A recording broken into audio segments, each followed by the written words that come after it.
Cruzeiro fez o dever de casa contra o Uberlândia aqui no Mineirão. A Raposa entrou em campo com muitos jogadores considerados reservas. Mas quem resolveu mesmo foram 3 titulares incontestáveis. Só que quem abriu o placar foi o Uberlândia, aos 12 minutos. Jean Silva aproveitou a indecisão do sistema defensivo cruzeirense. A alegria da equipe do interior não durou muito. 10 minutos depois, bate-rebate na área do Uberlândia. E Matheus Henrique mostrou oportunismo para estufar as redes e deixar tudo igual.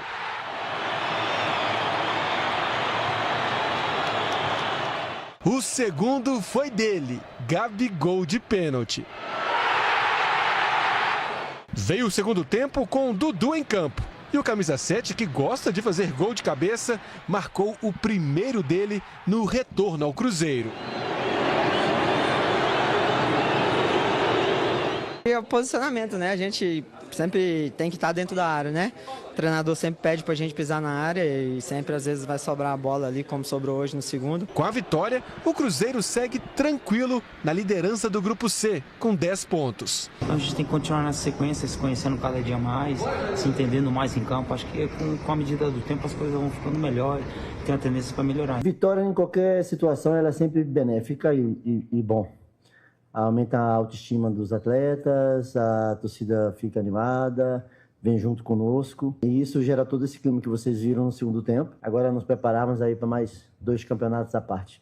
A gente vai dar um giro, conforme até o material aí do Luciano Dias. A gente vai dar um giro, mas deixa já começar falando exatamente do Cruzeiro, que abriu 4 pontos de vantagem, venceu mais 7 gols em 2 jogos. Falamos agora há pouco lá no Band News na área, segunda a sexta, de 11 ao meio-dia, na Band News FM, tem o nosso Band News na área. De 11 ao meio-dia, nos 89.5, também no youtube.com/TV Band Minas, que é esse canal no YouTube que você está vendo aqui agora. Então daqui a pouco nós vamos mostrar aqui no telão, vamos encher o telão, porque hoje o time estava completo com a volta do Thiago Fernandes. E eu estava dizendo lá o seguinte, a minha impressão é de que o Cruzeiro está jogando mais solto, está jogando mais leve e que o futebol está fluindo mais. E uma outra impressão que eu tenho, que eu queria discutir com os amigos aqui agora também, que não é a mesma audiência que estava lá que está aqui, a mesma impressão que eu tenho é que o Cruzeiro tem sido mais direto, mais efetivo, tentando chegar ao gol do adversário mais rápido. E outra coisa, se em outras oportunidades sofrer um gol do adversário era um drama para o Cruzeiro, exatamente porque o time estava travado, ontem não foi o que a gente viu. Porque por mais que no grupo esteja na lanterna, que é o Uberlândia, eu gostei do Uberlândia. Você está valorizando para valorizar a vitória do Cruzeiro? Não tem nenhuma coisa a ver, não tem uma coisa a ver com a outra. É porque a gente assistiu alguns times, o Democrata, o Tabirito, o Vila Nova, times muito fracos tecnicamente.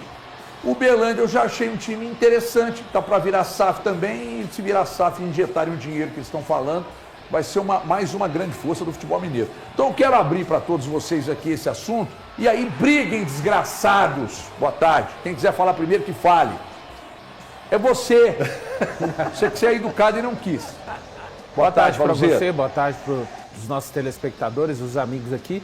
O Cruzeiro conseguiu uma vitória importante em termos do campeonato. Foi um jogo em que, diferente do jogo contra o Itabirito e contra o Tombense, o Cruzeiro não conseguiu ter o controle, né, da partida. O Uberlândia, realmente, quando a gente pensa em alguns times, vou citar nominalmente aqui, o próprio Tombense, a equipe do Democrata de Governador Valadares e o Vila Nova, é uma equipe que encarou o Cruzeiro, não se intimidou diante do Cruzeiro, jogando no Mineirão. O Cruzeiro começa perdendo esse jogo numa falha coletiva aí de todo o sistema defensivo ali.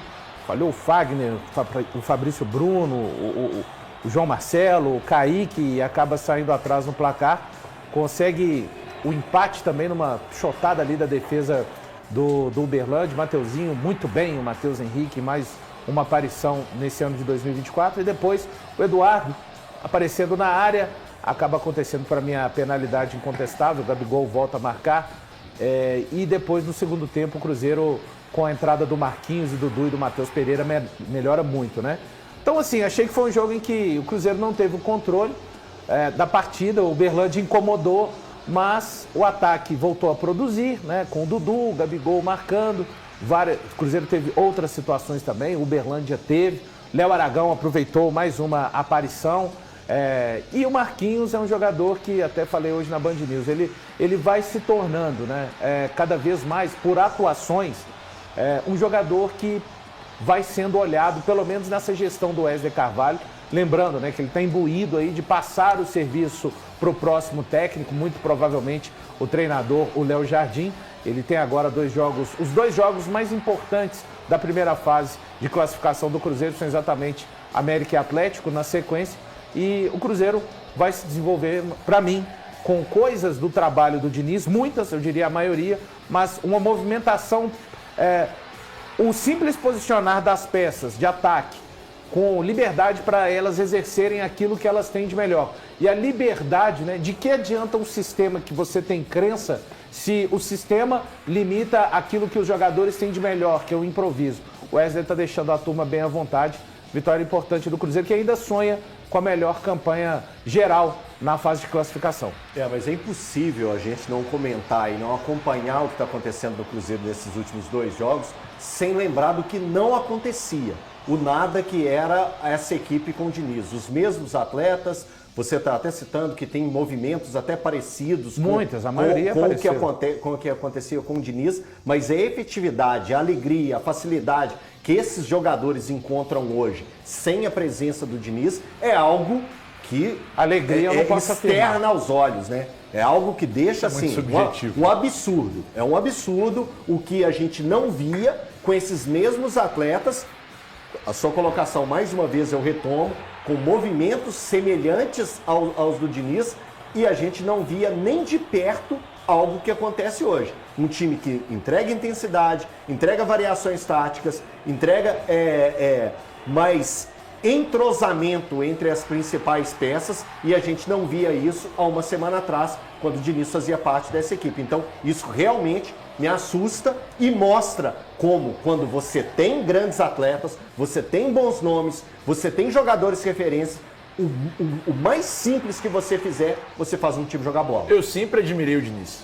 Antes dele vir para o Cruzeiro, eu também. Eu sempre elogiei os trabalhos. Acho que ele foi bem no Fluminense, acho que ele tem um trabalho razoável no São Paulo de 2020. Termina em 21, aquele ano após a pandemia. Razoável? Eu acho razoável. Eu acho que ele perde o grupo. Para mim, é ele que perde o grupo. Depois que dá a situação com o Tietê, acaba fazendo com que o São Paulo deixe de vencer o título. Enfim. E na temporada passada, e também nesse início de temporada, eu fiquei muito decepcionado. E é por isso que eu falei hoje no Band News da área, e eu reitero aqui nos donos da bola. Para mim, o Wesley Carvalho pega terra arrasada. E ele está fazendo um trabalho completamente diferente, transformando esse Cruzeiro, fazendo esse time jogar bola, fazendo o Cruzeiro ser um time muito melhor. Mas por que o time rende mais com ele? Cara, eu não sei explicar o motivo. Acho que ninguém sabe. Eu não sei explicar o motivo. Mas que é nítido pra mim que o time rende muito mais, é nítido. Olha lá. Cara, assim, velho, eu vejo que as principais peças estão nos seus devidos lugares. O Dudu jogar... Eu não acho que seja só isso. Não, mas e já é um começo. Você falou que você não via nada, eu vejo. Eu vejo os jogadores, os principais atletas... Não via nada do Diniz, né? Não. Então, o Dudu, por exemplo, jogando totalmente aberto na esquerda. O Matheus Pereira tendo essa liberdade. O Dudu não vem no meio. Ele não vem no meio, Thiago. O Dudu não vem no meio, com o Romero, com o Matheus Pereira. E o Gabigol na área. O Gabigol enfiado na área. Esse é um ponto importante. Mas ele sai da área. Aí que tá. Ele não sai tá na área. Ele saiu pra buscar a bola várias vezes. Contra o Itabirito, o primeiro gol é de uma saída do Gabigol, lançamento pro Dudu, ele domina tirando o lateral e vai parar dentro da área sofrendo o pênalti. Mas parece que, assim, não existe, e aí eu concordo com os amigos, a obrigação de ter que fazer os movimentos. Olha, façam os movimentos quando entenderem que é a situação para fazer. Os caras estavam abraçados demais ao que tinham que fazer, que o Fernando Diniz pedia, e estavam perdendo a principal capacidade do melhor. Eu acho que quando o Cruzeiro passa a ser comandado pelo Wesley Carvalho, a gente consegue enxergar uma qualidade e uma melhor ofensiva desse time. Sim. Os números já mostram isso. São 7 gols em 2 jogos. Cara, a felicidade do Dudu poder ficar na esquerda, né? Onde ele construiu a carreira do futebol. Eu acho que vocês estão... Eu não estou dizendo que vocês tenham medo de dizer, mas o que eu estou notando, o Galante, é que há um certo contorcionismo para dizer que os jogadores não ficavam à vontade com a presença do Diniz ali. Isso, não. Eu consigo eu não consigo. Não, eu não consigo. Não tem é uma impressão. Eu nem tenho essa informação. Eu nem tenho não é informação, não. Não estou tratando como informação. Mas eu tenho impressão de que os jogadores são. Eu acho que a sua impressão não tem contorcionismo nenhum. A sua impressão está totalmente equivocada para mim. Eu discordo do Valu nessa. Não, tá tudo bem. Quando ele fala do Dudu ficar bem jogando na ponta esquerda aberta, é isso. É a percepção que a gente tem. O cara tá sentindo mais à vontade jogando na dele. Mas o técnico deixou. Um técnico falava para ele ficar lá e o outro não. Então, isso não tem a ver com. O que ele tá dizendo é que ele tá sentindo mais à vontade jogando ali. O que a gente disse foi isso. Primeiro, boa tarde a todos aí, né? O Thiagão chegou já com esse lado dele polêmico que ele gosta, né? Cruzeiro é terra arrasada, eu acho que é exagero.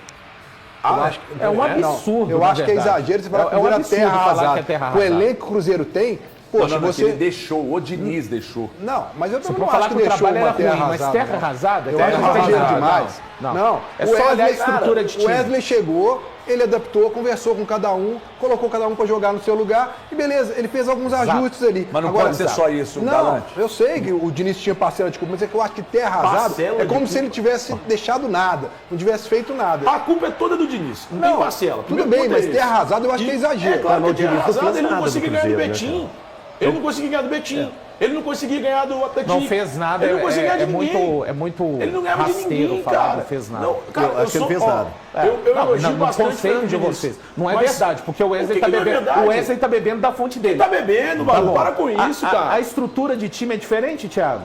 Que o Wesley tá em comparação com o Diniz? Em termos de posicionamento, sim. Não, Thiago, tá. Do Dudu e do Marquinhos. Não é só deles. Tá. Quando o time vai atacar, eu tive muito cuidado isso ontem para ver como é que os caras iam se enfiar lá na frente. O Cruzeiro tem 5 jogadores bem lá na frente. Não acontecia com o Diniz. Mas, cara, um posicionamento diferente. Cara, era num posicionamento diferente. É onde o Breno falou dos ajustes, mas tem alguma coisa. Ele não subiu do chão. Jogando quase como um meio esquerda na hora do ataque do Cruzeiro. Sim, cara, mas ele não subiu do chão. Ele tá aproveitando alguma coisa. Veja bem. Ninguém tá falando que o trabalho era ótimo, mas falar terra arrasada... O que eu tô dizendo aqui, é o seguinte. Eu entendo que eu não vou fazer contorcionismo. Por mais que os jogadores não digam, e é normal que eles não digam, eu acho que havia um desconforto muito grande da presença do Diniz ali. Não sei exatamente por quê. Porque quando você vê o time menos travado, jogando mais solto, mais leve e tal, e principalmente com mais objetividade, o time é mais objetivo, aí eu só posso achar que tem influência a presença, ou que tinha influência a presença do Diniz, que não agradava. É normal, cara. Uma coisa é você vir trabalhar com o seu superior, uma mala do cacete, que enchendo seu saco, você fazer o que é trivial. E outra coisa é você trabalhar com alegria, um ambiente de trabalho solto, leve, você rende muito mais. E é o que eu percebo. Eu acho que o ambiente melhorou. Relacionamento entre jogadores, o próprio William Carvalho já deve ter um relacionamento. Aí saímos do campo já. Vamos para outra área. Não, isso é a minha avaliação. Você pode respeitar, você não respeita. Você pode, você só saiu do campo. Você não respeita. Não, você fica à vontade. Não, que eu tô abandonamos o campo. Não, campo não. O ambiente é responsabilidade do treinador. O ambiente é responsabilidade do treinador. Se o ambiente está carregado e o treinador é o comandante, ele é responsável. Você sabe tão bem quanto eu que clubes que já foram muito vencedores e times tinham um péssimo ambiente no vestiário e se tornaram campeões. De jogadores com treinador? Com grupos, com jogadores. Agora, entre jogadores, não, tudo bem. Entre jogadores, tudo bem. Agora, de treinadores não aceitarem o jeito de trabalhar do treinador e ainda se entregarem, não sei, cara. É que isso aqui no Brasil, isso é a praxe, né? Não deu certo, é porque...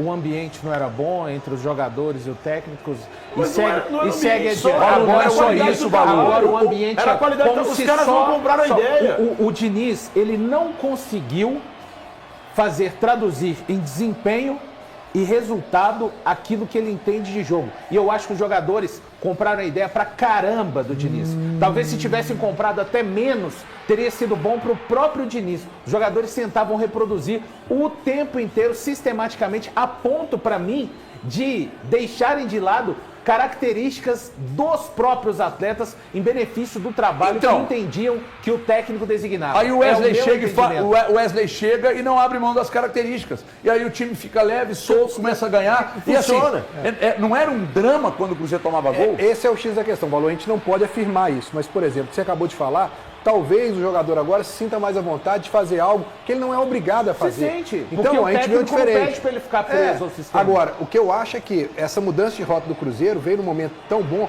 que ontem a gente viu o Wesley Carvalho fazendo algo que é para que serve o Campeonato Mineiro. Ele colocou os caras para rodar, colocou os jogadores reserva para jogar. A gente viu ontem o Léo Aragão fazendo uma partida muito boa. Esse cara me chamou muita atenção ontem. A mim também. Né? Então, quer dizer, você começa a ver alguns jogadores pegando minutagem, tá o Fagner lá na direita pegando, ele precisa ter essa minutagem. Você vê o Bolacier lá na frente, precisa de ter. Então, cara, ele começa... Marquinhos, que entrou no segundo tempo, deu passe. O fato do Dudu fazer um gol é importante para ele tirar esse peso. Então, assim, eu acho que é isso que serve o Campeonato Mineiro. O grau de confiança do Cruzeiro hoje, ele é muito maior do que foi 3 rodadas atrás. Talvez não fizesse isso lá atrás. Exatamente. Hoje existe uma certa tranquilidade para trabalhar. Existe a tranquilidade do treinador interino de pegar e falar assim, cara, hoje eu posso segurar o fulano, segurar o Beltrano, colocar a turma para rodar. Foi necessário isso aí, né? Sim, Valor, sempre quando a gente vê um time alternativo... Do jeito que você está falando, parece que está poupando e não é. São coisas diferentes. Eu falei poupar? Não, nem citou essa palavra. Eu falei rodar. É o controle de carga. Gente, e que seja, Valor. Sempre quando você está falando, parece que a coisa está tranquila para poupar. Não tá não. Sempre não, você que entendeu assim. Não é isso. Gente, com esse futebol moderno, hoje em dia, com amigos do futebol moderno, hoje em dia a gente não pode usar mais a palavra poupar.